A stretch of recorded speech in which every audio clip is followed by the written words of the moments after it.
Hello, welcome back to the channel. I actually sat down 2 hours ago to film this video, and as I was kind of going through some video footage, it basically became something else. So I basically picked up a DJI Osmo Pocket 3 Plus just after Black Friday last year, and I used it to, was going to use it to create a vlog. Well, the beat footage isn't that good, so basically now I'm gonna have to do a talking head video like this. There is some footage from it that I will input into this video, but it won't be the vlog-like style. However, the subject of this video is still the same. Today I'm going to be talking about my experience shooting Harman Phoenix 120 and 35 millimeter for the first time. They released these film stocks relatively recently, so I think 35 was maybe 2 years ago and 120 was last year. I used my Yashica C for the 120 and my Nikon FM2 for 35 millimeter. So basically, after Christmas, so the day after Christmas last year, I decided that I was bored and wanted to get out of the house. So I put the 120 and 35 millimeter film stock into my cameras and headed off to New York City. I had a great time walking around the city. I love New York City.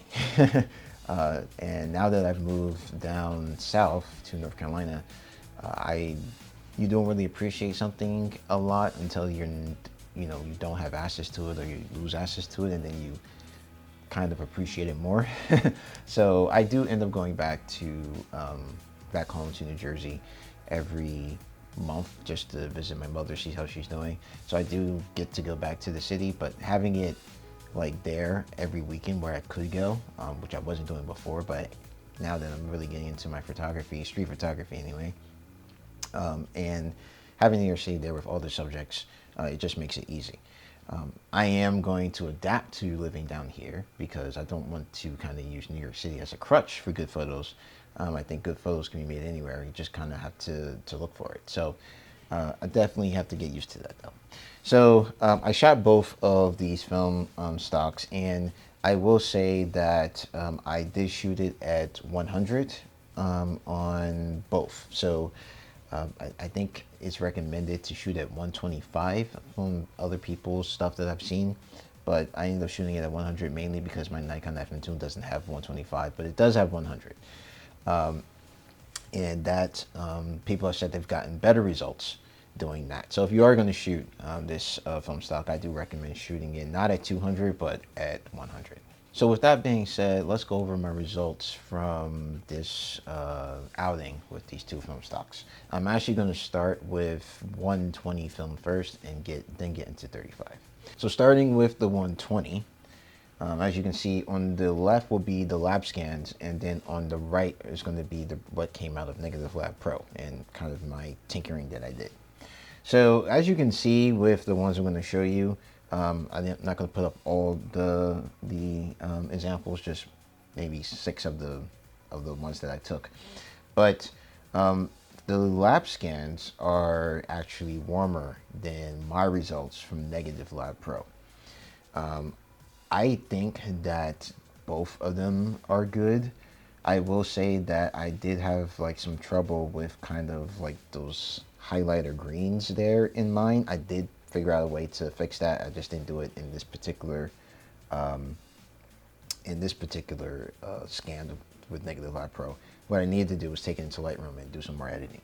But for the most part, I actually like both. It just depends. Do you like warmer, which the lab provided, or mine, which are closer to what I actually saw like in the moment. Except for this last one here, for the most part, I liked what the lab provided. I had to like do some, I think I did take this into Lightroom and mess with the exposure a bit, which is fine. For the most part though, I actually thought that with 120, the lab scans there was no issue. So I would say that with 120, I think I will probably shoot it again. the results that I got from Negative Lab Pro worked out really well. Will I be paying for it? Because you do have to pay for Negative Lab Pro, so one-time fee.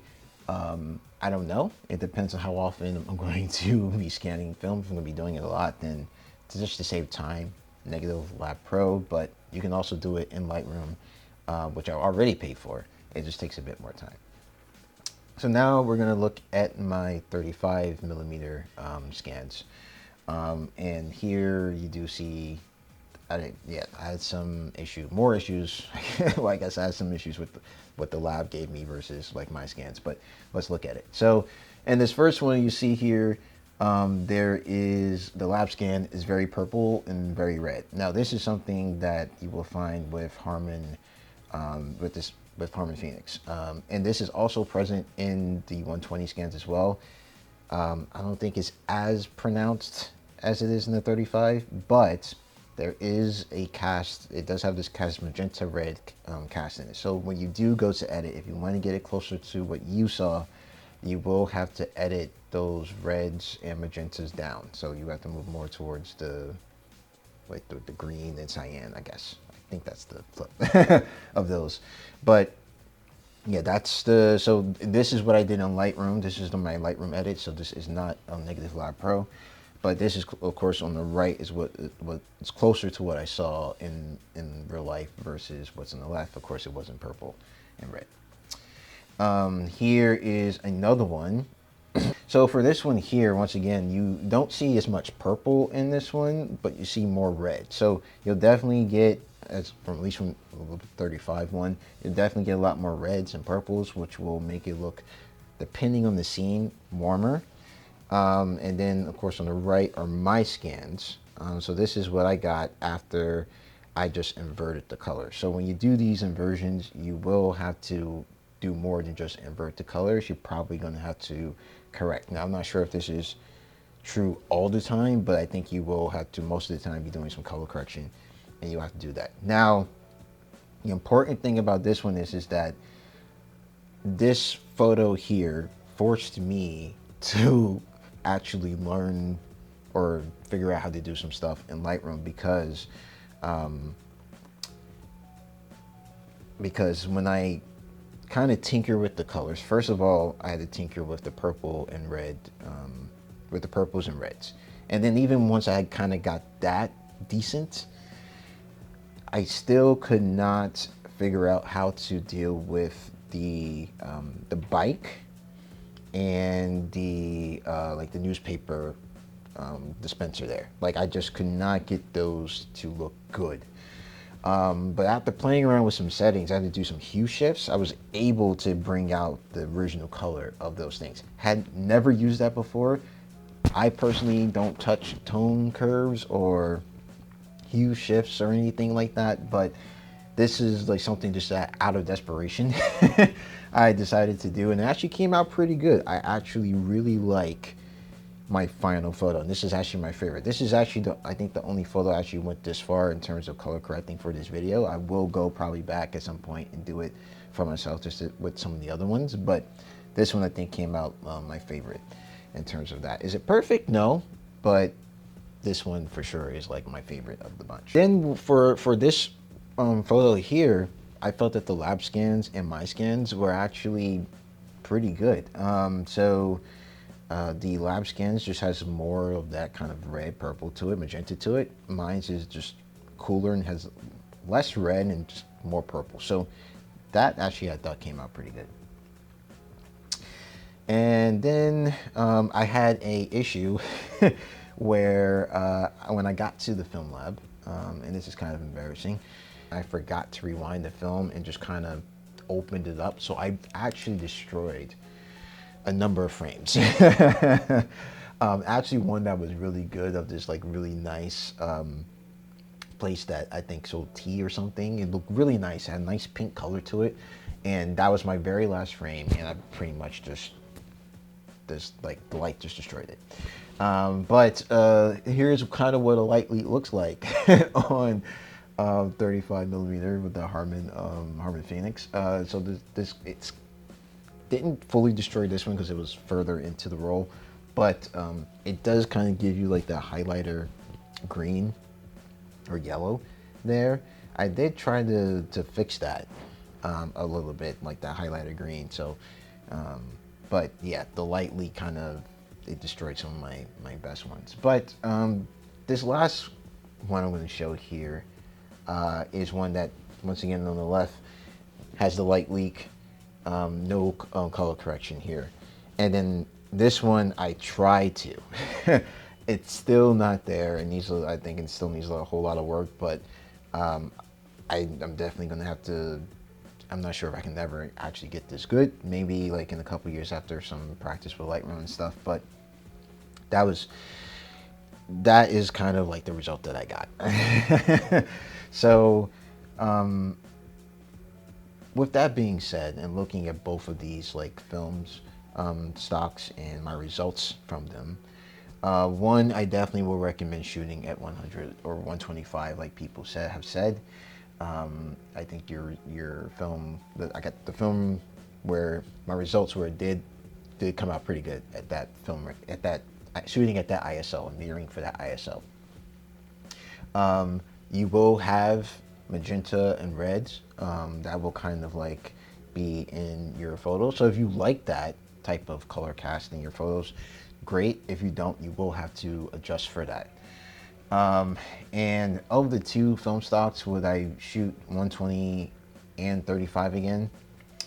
I think I would shoot 35 at least one more time. One, so I don't blow out, or at least like destroy a lot of my film with, not a lot, but a number of my frames with just opening up the camera without rewinding the film.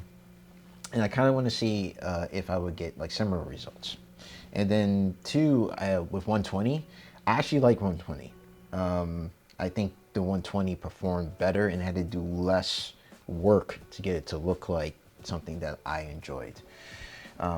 35 millimeter, it seemed like I don't mind it. It seems like in some situations I shot it and it came out good, and then in other ones, like I had to do like a lot of work to get it to actually look a certain way. Even with like Negative Lab Pro, I'm still having kind of doing and spend a lot of time correcting things. So I'm not exactly sure if Harman Phoenix 35 will be a go-to for me. Maybe I shoot it every so often just to get like a different style or feel to the photos. Maybe if I'm feeling like everything's looking the same, but it wouldn't be a go-to for me. 120 Harman though, I do like the look of. Will it be a go-to? I don't know. I do like the results I get from like Kodak Gold 200. I don't have to do like a lot of like color correction to get it to look the way I want. Just kind of like maybe some global editing. But yeah, so both of these film styles will require me, it seems, to do like a lot more work in post than I normally do, or at least with my film. So yeah, I don't think that these were bad. I'm glad that Harman Phoenix made some new color film, and that I hope that we maybe get some other color film from some other new color from some other companies. Also, if Harman Phoenix can improve on these stocks, maybe they'll get even better in the future. So yeah, that is it for this video. If you already shot Harman Phoenix, let me know down in the comment section below. Let me know if there's something different that I could do, and you know, in terms of shooting with Harman Phoenix, or like your experience of shooting with Harman Phoenix. So yeah, so have a good rest of your day wherever you are, and stay safe.